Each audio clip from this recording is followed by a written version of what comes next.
One of the coolest exhibits here at the 2011 Muscle Car Corvette Nationals is this unbelievable display of real ZL1 Camaros. And Jeff Murphy here brought out what looks like a racing version of a ZL1. Tell me a little bit about the car you brought. Well, this is number 49. It's the highest numbered surviving car of the original 50 Gib cars.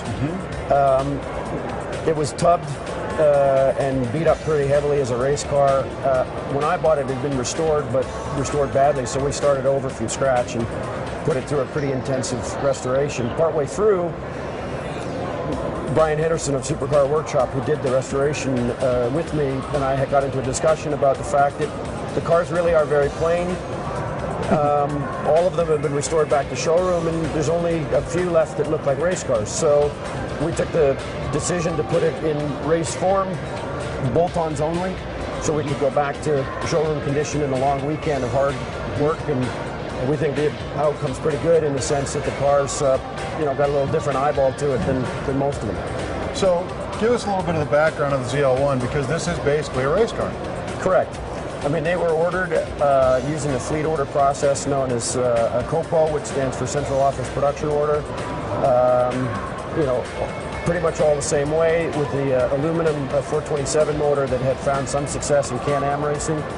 The iron block COPO cars are really heavy in the front end, and this one sort of weighs more or less the same as the Z28 motor. So balance is better.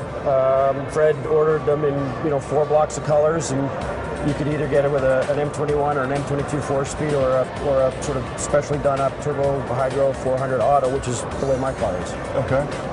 And then a 12-volt with what gear did this one have? Yeah, they all came with a special heat-treated ring and pinion 14 gear. You could get a 456 as well, but no one's ever found one that came that way from the factory. Mine doesn't have it on it anymore because we went with the race look, but they all came with the ducted hood. Power front assisted brakes, a few other things that was part of the package for both performance and safety reasons. Sure. And tell me about the bolt-on mods that this car's wearing. Yeah, well, I've got a iron block COPO car as well, and I was going to accumulate all this stuff because I had Grumpy Jenkins build the motor for me in that, and it's all on here now. So we've got all original or NOS parts, Lakewood roll bar, NOS sun gauges. These special motor wheel spider wheels, these front 15x4s are super hard to find. Original Stahl front tires, Goodyear blue streaks on the back, and the motor's just dressed up a little bit with some aftermarket parts, NOS, the stainless Delco wires, and this somewhat strange hood. Everyone seems to go either I love it or I hate it, which was a A&A fiberglass hood, prototype hood done by Dick Harrell. Okay, so you mentioned that this is car number 49, and you suggested the original 50, but I think there was, 69 built total, right? Correct. So Fred ordered the first 50 cars, but there were a couple that snuck in. So there's a famous number 3 car from Berger, yellow car. It also had the sports car conversion on it, which gave it a different sway bar package and bigger wheels and tires. And then there's a couple up in the I guess it's car 50 and 51 were ordered by another dealer as well. And then after that, as it became known that these were out there and available, you sort of get into the non-Gib colors like the orange and the white and the yellow cars that are behind you. So this being, basically an irreplaceable piece of history, how do you feel as being the keeper of this car? I mean, what do you do with something like this? Well, I feel super privileged. The person I bought it from was a woman named Ann Hartwig. Her husband, Dennis, was the son of the original service manager at the dealership.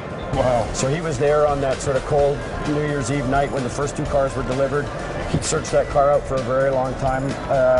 He unfortunately passed away early. I bought it from her in 2003, so I've had it for about 8 years. And wow. It's a real privilege to be associated with these cars. So you had to have driven it. A little. When it was in its original restoration, before we redid it, I actually raced it a couple times, and every time I drove it, something broke.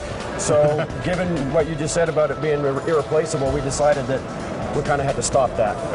But it's not a show car. The motor makes 600 plus horsepower now. It could run real hard on the racetrack if I wanted to, but it's just tough to clean them up afterwards. Awesome stuff. And it's really cool, like your intended goal of making it different than a regular ZL1. I mean, how ridiculous is that? Oh yeah, ZL1s are regular, we need a different one. You know, it's kind of funny because we hit the car, I mean, if you've got 15 of them like we have here, it kind of makes an impact. Right. But if you have one off, it's just a Camaro with, you know, a ducted hood and, you know, dog dish top, wheels and stuff, and it doesn't really stand out. Yep. So you, and with the bodywork on, you can't really see the aluminum motor, so you really don't know what it is. And we just felt like putting it back race style was really showing what the car was intended for, and this one did race. And then we finally went the extra step, and the Gibbs kindly let me put the original sort of shields back on, which we had hand painted, sign painted, old style on the car now.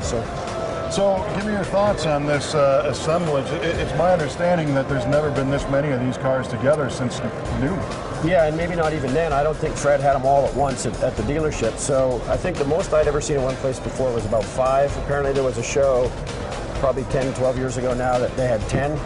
And we've got every color here as well, which is, I think, pretty neat. And it's, you know, it's what the Bob Action and the guys at the Muscle Car Corvette Nationals have been able to pull together, you know, just these fabulous displays of cars. Kind of making history all over again. Absolutely, and I'm happy to be part of it. Well, listen, I really appreciate you bringing it out. It's just mind-blowing, man. This is something that you're going to have to watch this a few times for all this stuff to absorb, but I feel lucky that we were here. Right, look, I appreciate you guys profiling the cars. Appreciate it. Good.